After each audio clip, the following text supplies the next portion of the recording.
2021 નારી ગૃહમાં ગઈ હતી. મારે લવ કેસ હતો. હું 2021ની સાલમાં ગઈ હતી. ત્યાં મને એવું થયું કે હું છે ને પાકિસ્તાનથી ત્યાં નારી ગૃહમાં ગઈ છું એવી રીતના મને ચેક એને કરી. ગીતાબેન પિયુષભાઈ ચાવડા ત્યાંના મેનેજર છે, એને એવી રીતના મને ચેક કરી છે. અને પછી ત્યાં બહુ મને ત્રાસ આપવા માંડ્યા. એક જ દિવસ નો થયો ને ત્યાં મને ત્રાસ આપવા માંડ્યા. પછી મને ખબર હતી ચેક કરે છે, તો મેં મારા પૈસા 10,000 હું લઈને ગઈ હતી ને એ મેં મારા માથાના અંબોડામાં રાખ્યા હતા. તો એ 10,000 એને કાઢી લીધા. મને કે હું તને જવા ટાઈમે દઈશ. મેં કીધું કાંઈ વાંધો નહીં. પછી ગીતાબેને એવું મને કીધું કે પછી બીજે દિવસે બોલાવીને મને કહી દીધું કે હું તને જરાય હું તને પૈસા દેવાની નથી, કે મેં તને પૈસા દીધા, તે મને પૈસા દીધા જ નથી કે. મેં કીધું હા કાંઈ વાંધો નહીં. પછી ત્યાં મારી પાસે 100 થી 200 જેટલી સાડી ભરાવી ત્યાં, અને એને એમ કીધું કે જવા ટાઈમે તમને પૈસા દેશું. એ પૈસા નહીં. મારા સ્વજનો મને મળવા આવતા તો પણ મને મળવા ન દેતા. અને ત્યાં રોજ ઈ પ્રમાણે ત્યાં બોર્ડ માર્યું છે ને એ પ્રમાણે ત્યાં જમવાનું દેતા નથી. રોજ રીંગણાનું શાક ને રીંગણાનું શાક.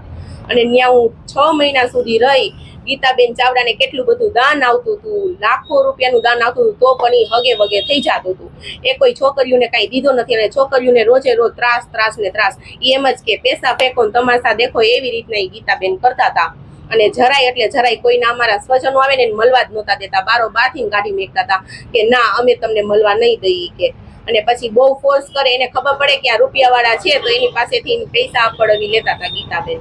અને એને કીધું તું તમારે જે મારું કરવું એની કરજો. મારી સરકારી નોકરી છે ને એને કોન્ટ્રાક્ટ બેઝ ઉપર હતા. એ એમ કહેતા હતા કે સરકારી નોકરી છે ને તો મારું કોઈ કાંઈ નહીં કરી લે. અને ગીતાબેને બહુ ત્રાસ આપ્યો છે, બહુ જ. મારા પપ્પાને કોઈને મળવા નહોતા દેતા. અને જઈએ મારા પપ્પા મને લેવા આવ્યા ને ત્યાં એને એમ કીધું કે હવે બીજી વાર અહીંયા મેકવા ન આવતા, એને ચોક્કસ જગ્યાએ મેકી આવજો. ગીતાબેન એવું બોલ્યા છે. અને ગીતાબેનને ખાલી એટલું જ કહેવાનું થાય છે કે આવી કોઈની પણ દીકરીઓને હેરાન ન કરો. અત્યારે પણ ત્યાં લાખો જેટલી દીકરીઓ છે બહુ હેરાન થાય છે.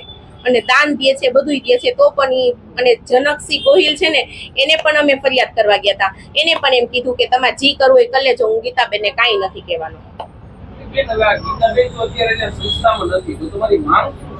મારી માંગ ઈ છે કે મારા પૈસા એને 10,000 લીધા છે એ દઈ દે, સાડીના લીધા છે એ દઈ દે. અને કોઈની પણ દીકરીઓને હેરાન ન કરે એટલી વિનંતી છે મારી.